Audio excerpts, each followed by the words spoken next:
Okay, so I forgot to start this recording.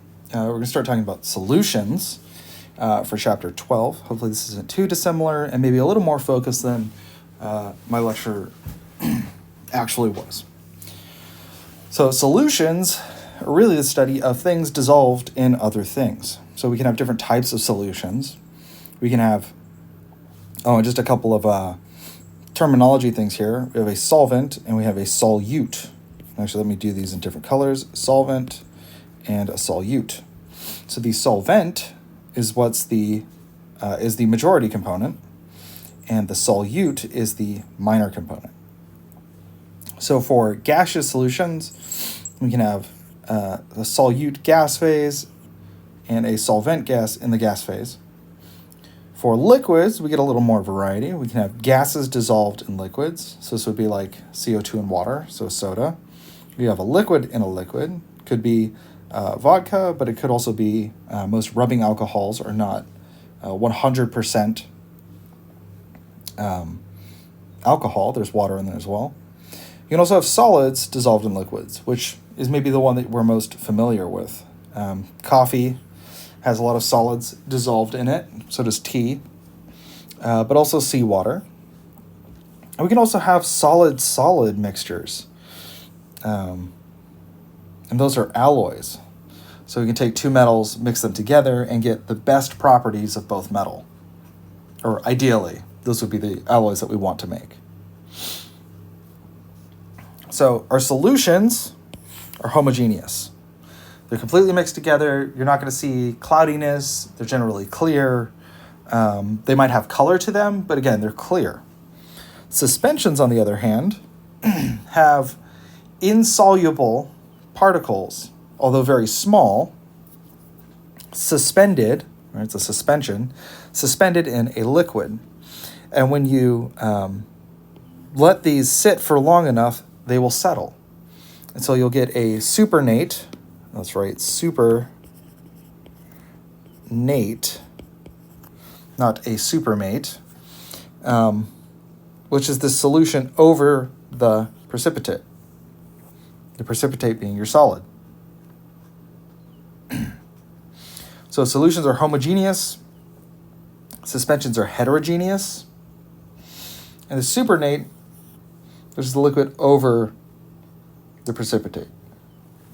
And that would be a heterogeneous mixture because we have two different compositions within the mixture.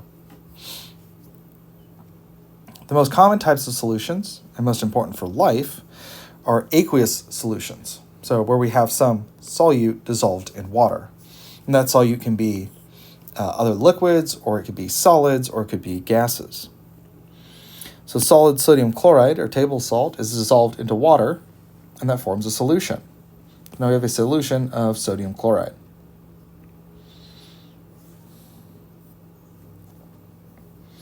In a carbon dioxide and water solution, the carbon dioxide is a solute, so that's that smaller component, and the water is the solvent.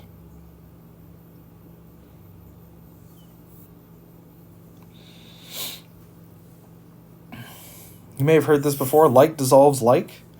And we talked about what makes something polar in our chapter about electron configurations and Lewis dot structures and sort of the 3D geometries of molecules and how that can make something polar versus nonpolar.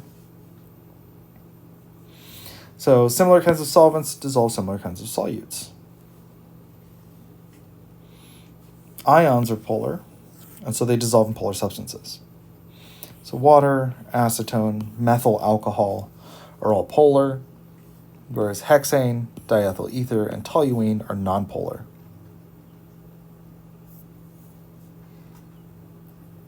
So if we take a look at these molecules here, this is carbon tetrachloride on the left, methyl chloride, ammonium, and potassium fluoride. So you could take the time, if you wanted to here, and pause and go and do a Lewis dot structure. But I'll just draw these out for you. So chlorine, chlorine, chlorine, chlorine. So that's a tetrahedral. This one's going to be similar, but now we've replaced 3 of those chlorines with hydrogens. Ammonia will give you a trigonal pyramidal shape because we have these lone pair, these being hydrogens. Potassium fluoride is linear, but it has a large difference between the polarity of, or large polarity difference. The potassium has a low electronegativity, while fluorine has the highest. So if we think about which compound would you expect to be least soluble in water? Well, we can see that water here is one of our polar solvents. And we can look at each of these molecules and decide, well, is that polar or nonpolar?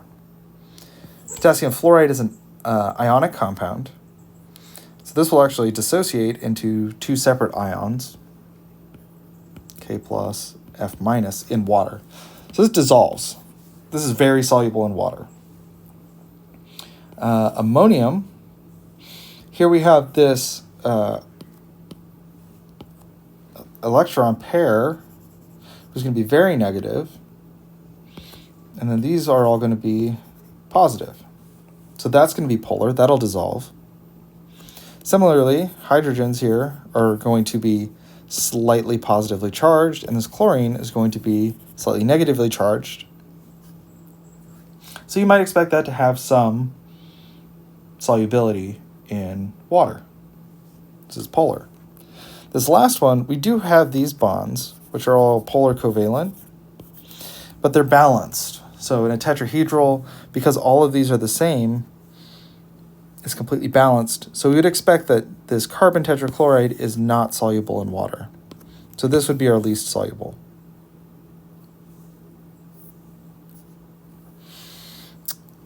Electrolyte solutions, or you take any ionic compound dissolved in a solution.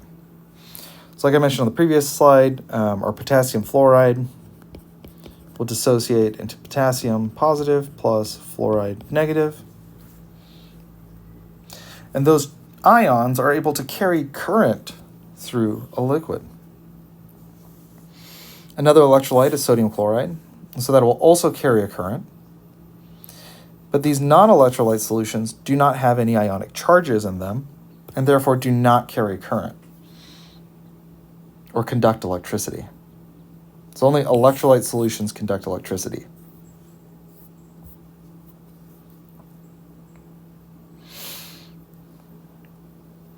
So if you're trying to determine if something is what type of solution we formed, if we have a solid before it's dissolved in the solvent, then it's a solid liquid solution.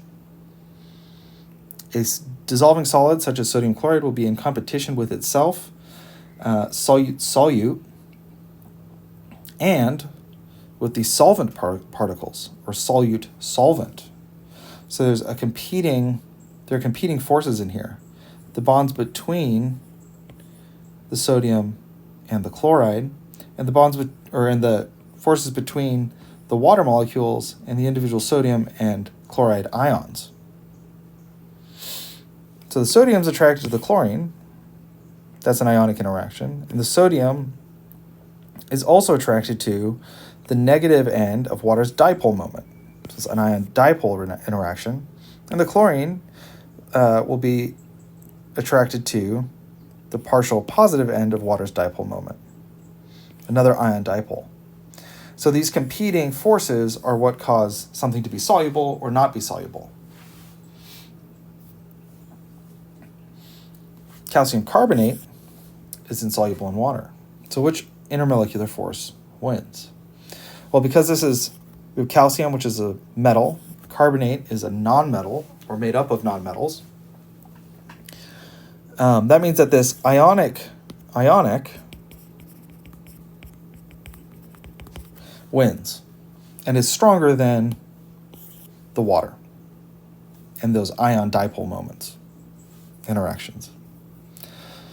The solubility of a compound is defined as the amount of the compound, usually in grams, that dissolves in a certain amount of liquid. So we have sodium chloride in water at 25 degrees C. Then we can dissolve 36 grams of sodium chloride per 100 grams of water. A solution that contains 36 grams of sodium chloride per 100 grams of water is saturated. So that means it has as much sodium chloride as can be in that water, dissolved in the water. A saturated solution holds a maximum amount of solute under the solution conditions. If we add any more sodium chloride, it won't dissolve and it will sink to the bottom. In other words, solubility is the maximum amount of material that dissolves into a solvent. So sodium chloride in water, 25 degrees C, right? So this is from our previous slide also. If we add more than that, the solution would be saturated and some undissolved salt would be seen. If exactly 36 grams of sodium chloride is added to 100 grams of water at 25 degrees C, the solution would be saturated. If anything less than that, it's unsaturated. And in some cases, you can add solute to the solvent beyond its solubility. You can have a supersaturated solution.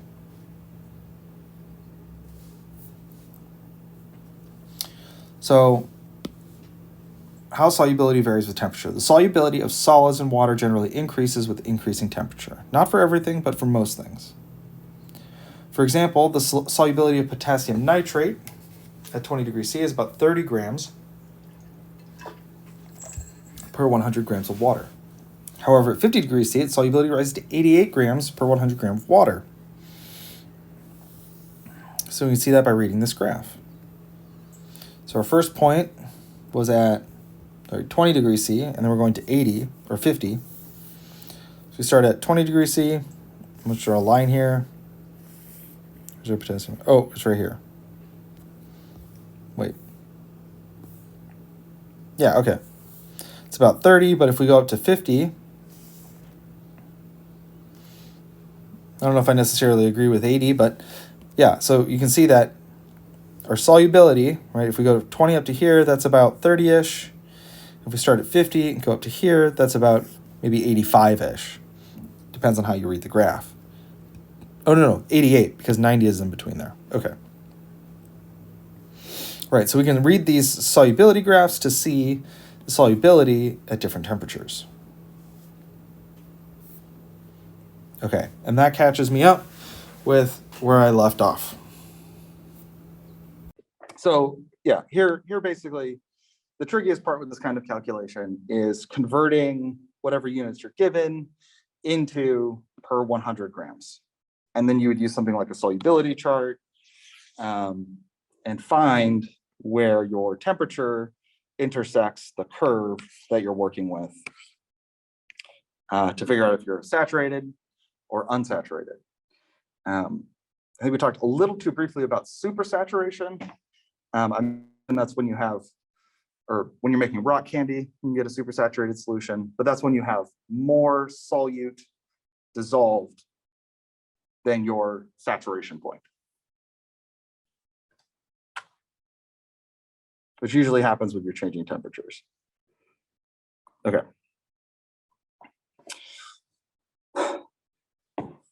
So, as with most of chemistry, we are very concerned with quantities of things because we don't want to just know the basics of how things work, but we want to use that knowledge of how things work to predict things about the real world and to, in a lot of ways, develop new technologies to make our lives better for the most part.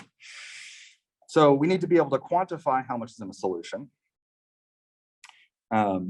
We have dilute solutions, which are, it's a solution containing small amounts of solute relative to solvent. There are concentrated solutions where you have large amounts of solute relative to solvent at or near solute solubility. And for these concentrated solutions, a common method is mass percent. So we would take the number of grams of solute per 100 grams of solution. Right, so that lines up with our solubility chart. So you take the mass of our solute, divide by the mass of solution, and that's going to be equal, so this whole thing equals mass percent.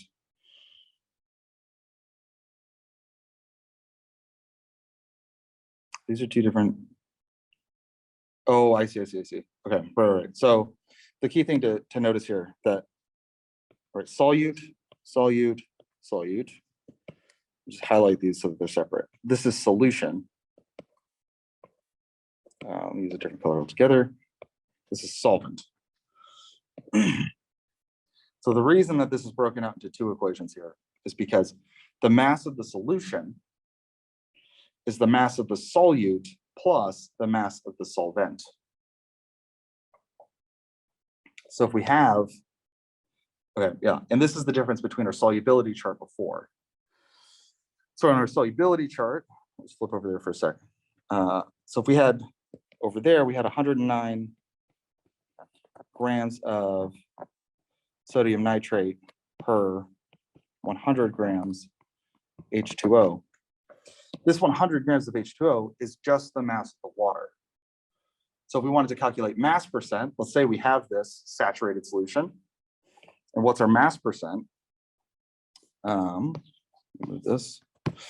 So if we want the mass percent, it's going to be 109 grams of sodium nitrate divided by 100 grams H2O. So the mass of our, this is a little bit backwards to what it is down here, mass of our solvent plus the 109 grams of sodium nitrate, which is the mass of our solute. Let me do this here. All right, so that's our solvent, that's our solute. And so this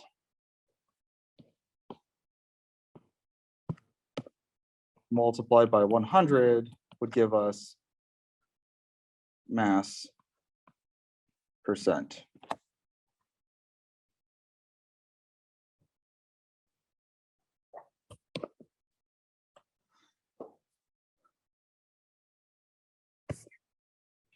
Sure, let's double check. All right.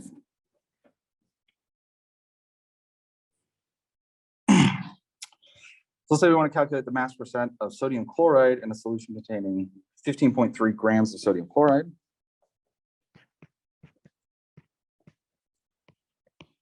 And 155 grams of water. I wonder if it's 8.9%. So we've got 15.3 grams of sodium chloride. So that's the mass of our solute divided by 15.3 grams sodium chloride plus 155 grams H2O. And then we'll multiply by 100 to get a percent. So 15.3 divided by, and this is where if you're using a calculator, you need to put parentheses around this addition. Otherwise, we'll get the wrong number. 55, so we'll get, yep. So we're gonna get, oh, I wouldn't have said 8.9, but is 8 point, so 2 decimal places, 89% sodium chloride. So if we were to take this same solution and pour out, say, 100 grams of it,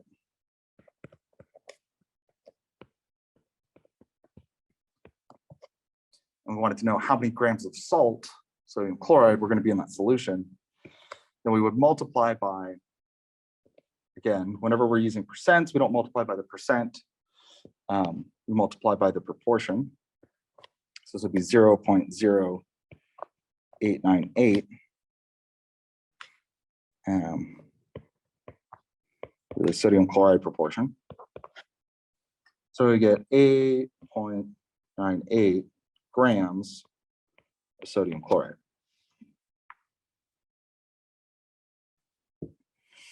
And we can do that for any mass of solution. So it'd be 100 grams, could be 101, could be 1,000, could be a kilogram of solution.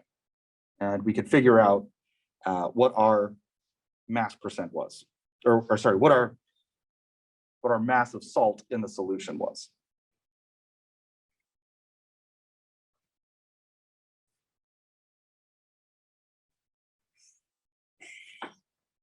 Okay. Still need that slide? Yeah.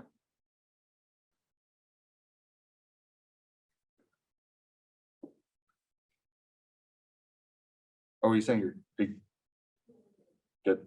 Okay. So if we have a mass, or we want to calculate the mass percent of solution containing 27.5 grams ethanol.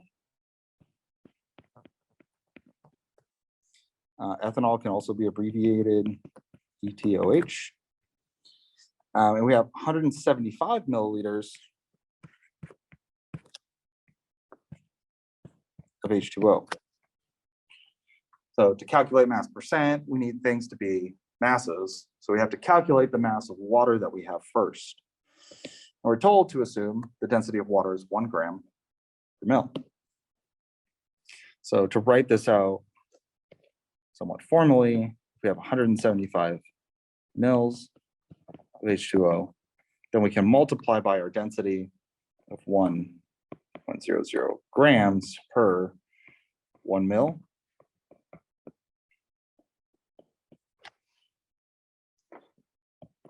So we'll just have 175 grams H2O. And now it's the same equation that we used before. We want the mass percent of ethanol, so it's going to be 27.5 grams. I'll use the abbreviation. And then we're going to do our 27.5 grams ethanol plus our 175 grams H2O. And we'll multiply that by 100, and that will give us our mass percent. 27.5 divided by, and again, you have to include these parentheses on the calculator. 27.5 plus 175. And multiplying by 100 will give us 13 point, I'm going to round up here, 13.6% ethanol.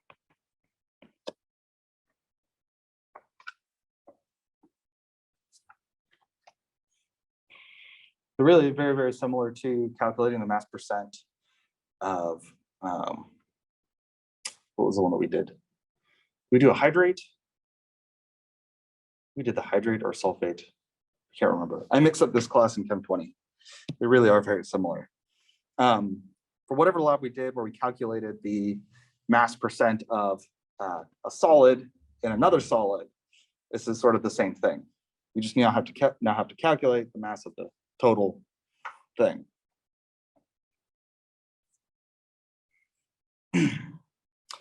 So like I mentioned earlier, we can use the mass percent of a solution as a conversion factor between the mass of the solute and the mass of the solution. The key to using a mass percent in this way is writing it as a fraction. So we can rewrite our mass percent. Oh, I see what you, okay, yeah. We can rewrite this mass percent as grams solute per 100 grams of solution. So this is the same as dividing it by 100 to get the proportion. Maybe a little easier. So if we have a solution containing 3.5% sodium chloride, we'd have the following conversion factor: 3.5 grams of sodium chloride per 100 grams of solution. If we have a water sample from a lake contains 8.5% carbon dioxide by mass, how much carbon dioxide in grams is contained in 28.6 liters of water solution? And here we're given a density of solution as 1.03 grams per mil. So we can't just take this and convert it straight into,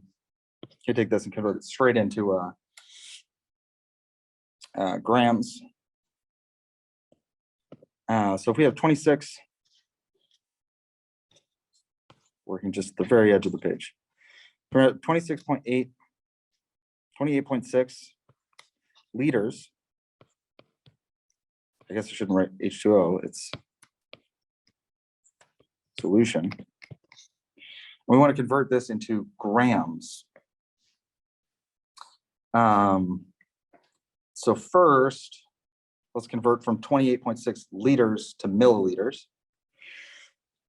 To do that, we'll multiply by 1,000 milliliters per liter. So then liters will cancel, and we'll get 28,600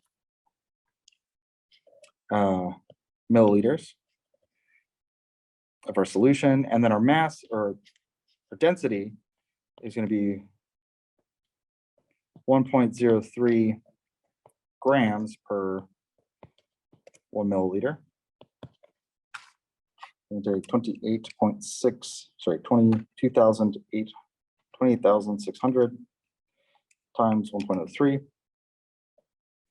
And that'll give us 29,458 grams of our solution. And then we want to know the mass of carbon dioxide. So if we use this same setup, we can say that 8.5 grams of CO2 per 100 grams solution. Yeah, I ran out of space. Okay. Oh.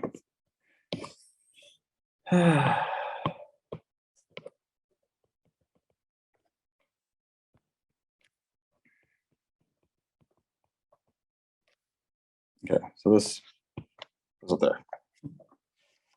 So we can take our 29,458 times 8.5 and then divide by 100.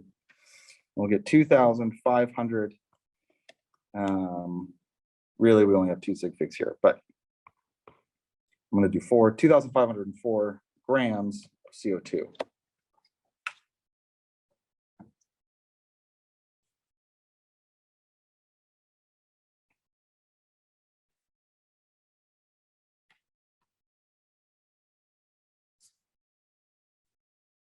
Any questions on that?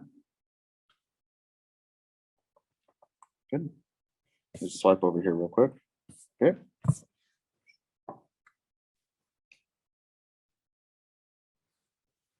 So it's really just more unit conversions, a new conversion factor.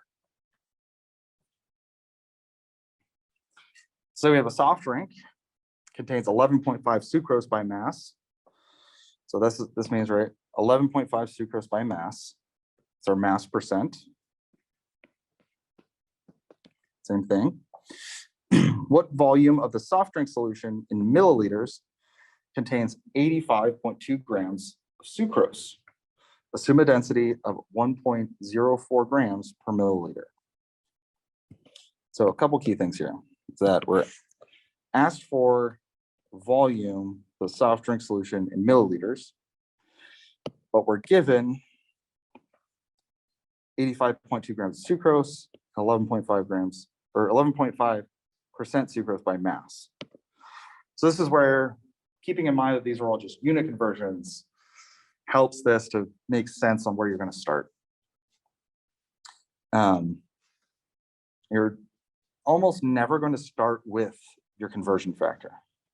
So the only solid number that we're given that's not a conversion factor, I guess I should highlight this too because we're given this as well, is 85.2 grams sucrose. So now,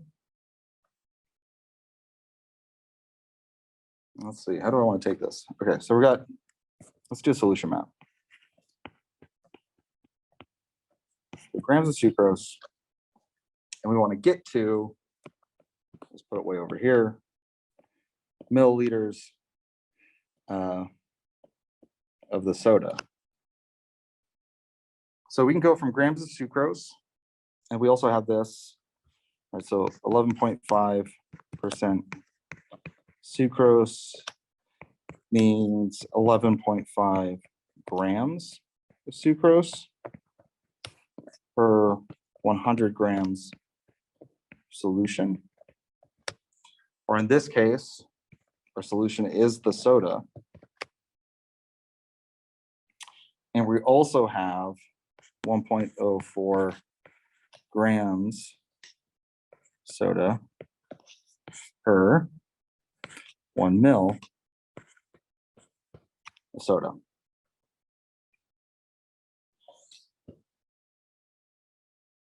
So this is a good problem to sort of diagram out like the way you, a good way to work through this problem, or at least the way I would work through it. So I would see that here I have grams of sucrose. So I think, okay, which of my conversion factors also contains grams of sucrose? We go from there, we can look at, all right, well, our density, this is grams of soda to mils of soda, but our percent mass of sucrose is grams of sucrose per 100 grams of solution.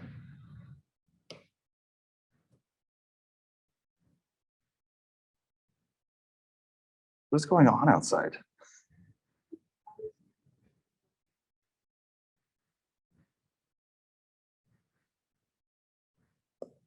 It's so loud. Like somebody slamming their, I don't know. I don't even know what would make that sound. All right. Well, so right, we're looking for grams of sucrose and a conversion factor, grams of sucrose. So if we know we're going to use this conversion factor, then we're going to end up with grams of solution. So we're going to convert from grams of sucrose to grams of solution. And then from grams of solution, right? So we have this unit now, we converted to this. We want to end up at milliliters of soda. So what I would look for here again is grams of solution. We've already used this conversion factor. That's just going to take us back to where we started. This conversion factor, though, contains, I guess I wrote soda here, but grams of our soda, which is our solution, and milliliters of soda. And that's what we want to end with. So really, we can erase this and say that's going to take us all the way to there. And if you wanted to, probably a good idea, write these in as we go. So we're converting from grams of sucrose to grams of solution. So grams of sucrose is going to be on the bottom. Converting to 100 grams of solution, or the soda, same thing. And then our next conversion is going to be from grams of soda to milliliters of soda. So we're converting from grams of solution or grams of soda, 1.04 grams of, keep it consistent up here at least.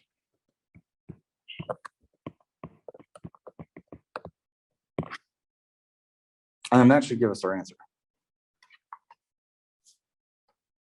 We go for 85.2 times 100 times 1 divided by 11.5 divided by 1.04. So we're going to get 712 milliliters of soda, which is also our solution.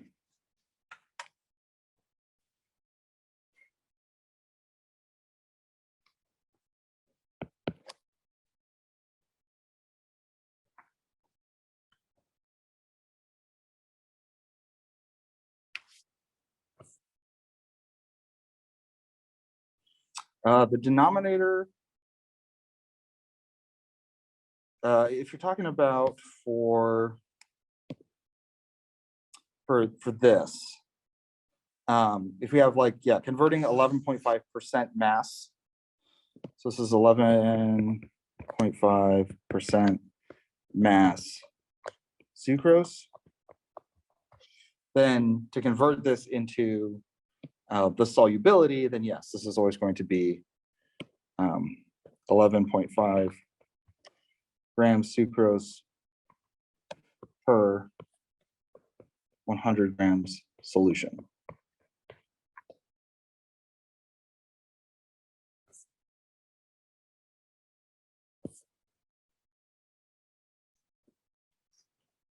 Did that answer your question?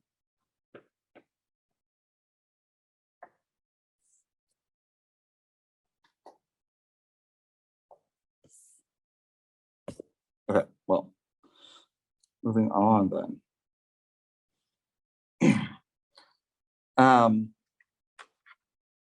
One of the other ways, and actually probably the more common way that we talk about solution concentrations, is molarity. Molarity is the number of moles of solute per liter of solution. Because moles per liter, super important. Oh yeah, and note that this is liters of solution, not liters of, solute per solution, not liter of solvent. So it's the volume of the full solution, not just the volume of the solvent.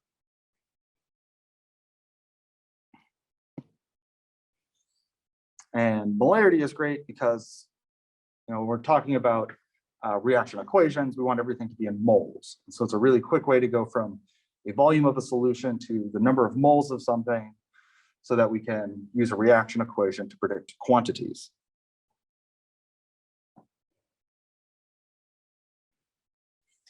So we want to make a solution of a specified molarity, put the solute into the flask, and then we add water to the desired volume of solution. So if we wanted to make 1 liter of a 1 molar, so 1 molar is 1 mole NaCl per 1 liter of solution, we'd add our 1 mole of sodium chloride to a flask, which we can figure out what mass of sodium chloride that would be by using the periodic table.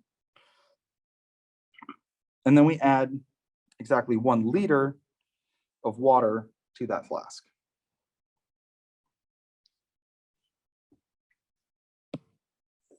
If we had, this is the way to not do it, error.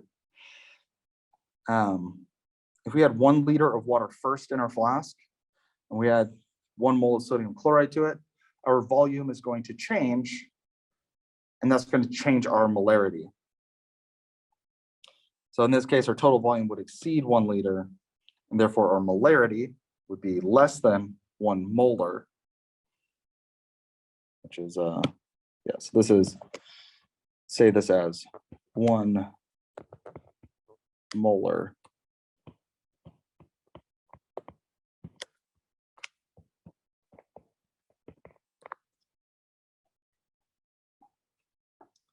So you always want to add in your solute first and then dilute up to the correct volume.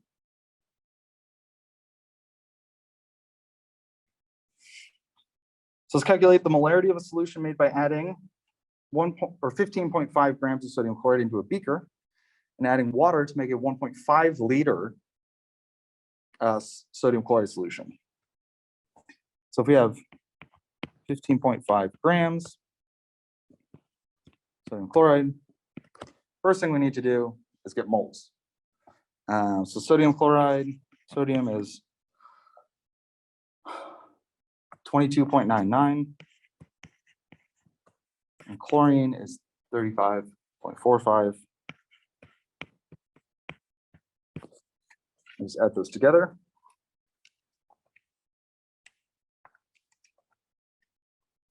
We get 48.44 grams per mole NaCl. It's a little more space. We can set it up like this as well. So we have 48.44 grams NaCl. That's 1 mole NaCl. So now we've got moles of sodium chloride. So grams NaCl converted to moles NaCl Now we can take our moles of sodium chloride and divide it by our volume. So we're going to divide by 1.50 liters of H2O.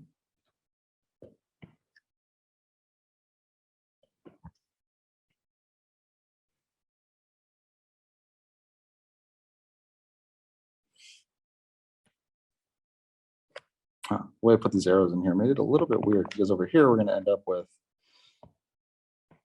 molarity. All right, so we do 15.5 times 1 times 1 divided by 48.44 divided by 1.5 liters. Then we're going to get 0.213 molar, and that has to be a capital M, sodium chloride.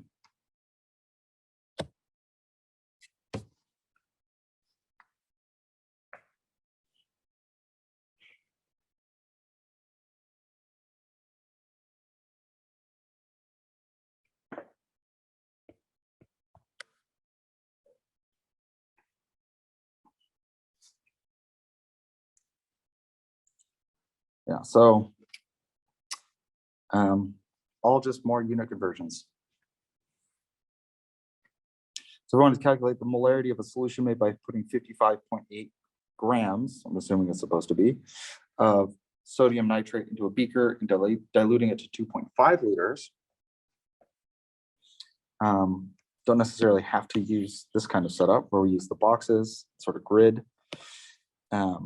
Let's see, sodium is 22.9. 99 plus nitrogen is 14.01 plus 16.00 times 4. Sorry, 3, not 4. So 22.99 plus, so it's just the molar mass of nitrate, sodium nitrate, plus 16 times 3. That's nice. That's 85 grams per mole.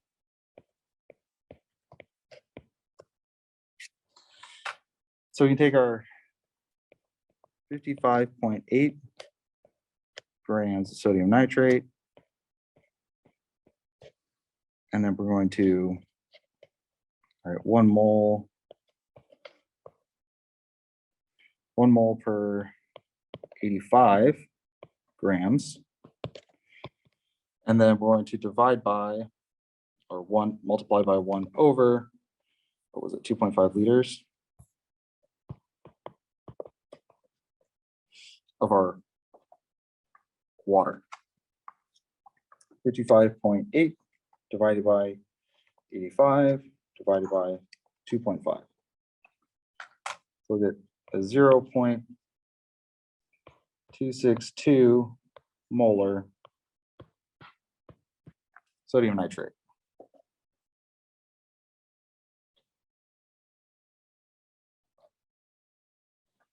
So really you just need to convert your grams of your solid into moles and then divide by liters.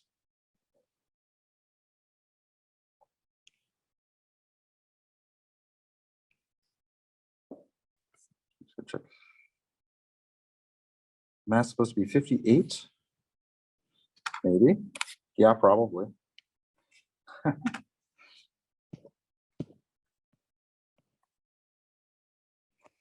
is supposed to be 58.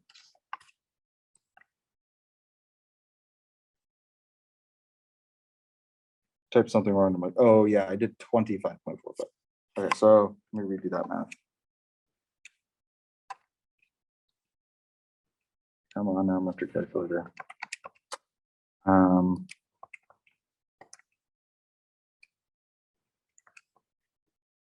Yeah. So this is supposed to be 0.177 molar sodium chloride. Yeah, that'll be an exam question, of course.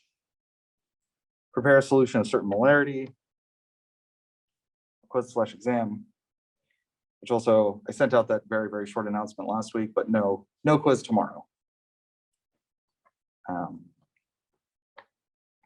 I'll do it next week if we do it. All right. Are there any questions on this? Pretty straightforward. Good. Check the chat. Nothing there. Okay.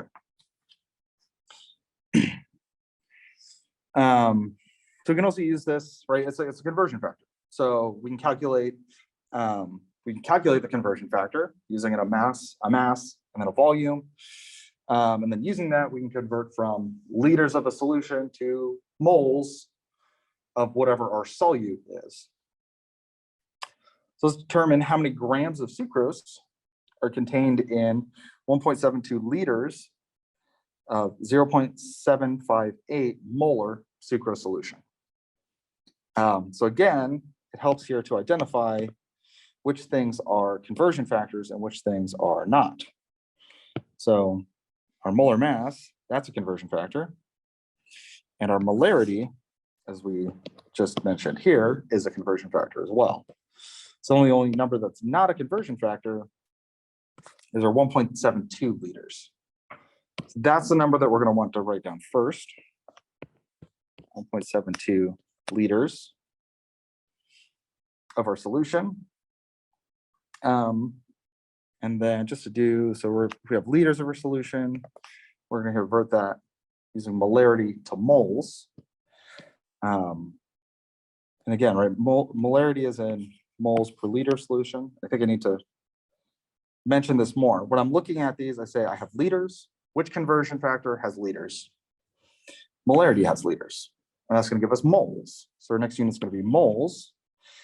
Then what other conversion factor has moles? And hopefully can get us to grams. And that's going to be our molar mass. So we're going to go to liters, to moles, to grams.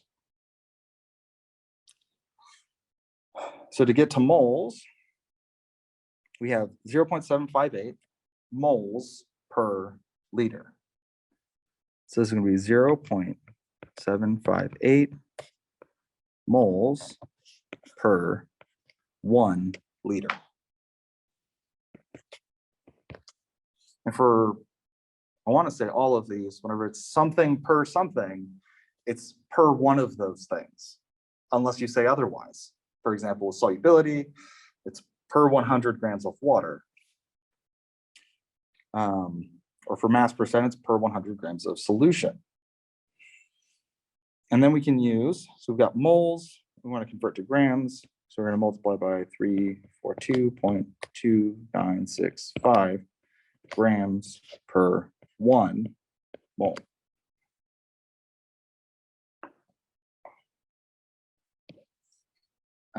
So then when we do all this math, switch to red, this cancels and this cancels, this cancels and this cancels, and we're left with grams of sucrose. So we do 1.72 times 0.758 times 342.2965. And we get 446.3. It's too many sig figs, but that's okay. Grams of sucrose. Oh, we're so awkwardly close to finishing this chapter. Just a couple minutes left. Okay. All right, let's try and knock these out. Okay, so how many liters of this molarity of solution? Again, molarity is a conversion factor. Contains 1.24 moles of sodium hydroxide. Moles of sodium hydroxide, not a conversion factor. So if we start with 1.24 moles of NaOH, we want to go from moles Actually, we can go straight to liters, right? Because our molarity is in moles per liter. And it's one of those things that might be helpful to write out from, or when you're doing these problems, just molarity equals moles per liter. So if we want to convert 2 liters, then we need to have moles in the denominator, so 0.114 moles, 1 liter NaOH.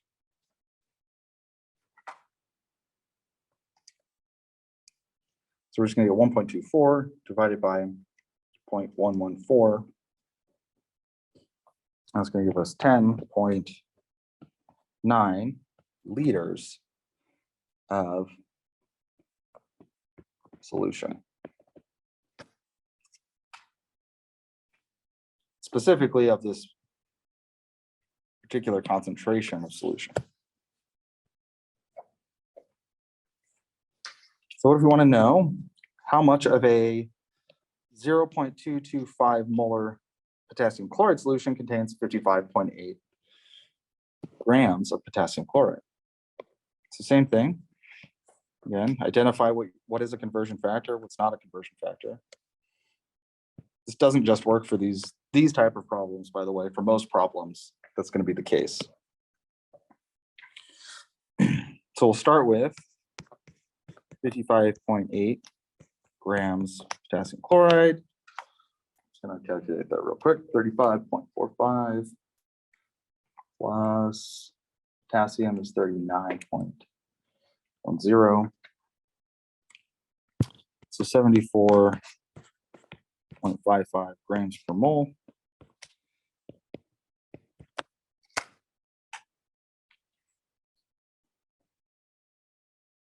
Right, so we're going to convert to moles of potassium chloride. So we've got grams, we're going to go to moles, and then we can go to liters. So in this case, I'm going to try on these exam questions and stuff to tell you specifically which units I want, because how much of is not very specific. So we'll take this, we're going to multiply by 1 mole over 74.55. And then we can multiply by, and again, molarity is moles over liters. So we want moles to be in the denominator so that we can cancel that out. So 0.225 moles per 1 liter. So 55.8 divided by 74.55 divided by 0.225. So we're going to get 3.33 liters of 0.225 molar KCl solution.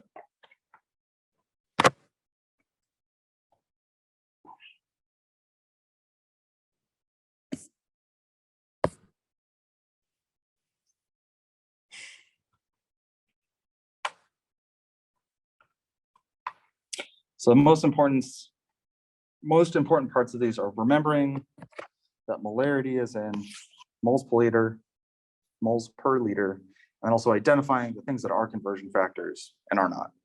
And aside from that, it's just more unit conversion. Yeah. And if it helps as well, write this out as 0.225 moles per 1 liter. And that can make it easier to decide, all right, how am I going to write this out to get moles to cancel or to get liters to cancel and get the final answer. And we're going to leave off there. We'll pick up the tail end of this on Wednesday and then start into chapter 13. Well, all right. And I need to go record the rest of this lecture.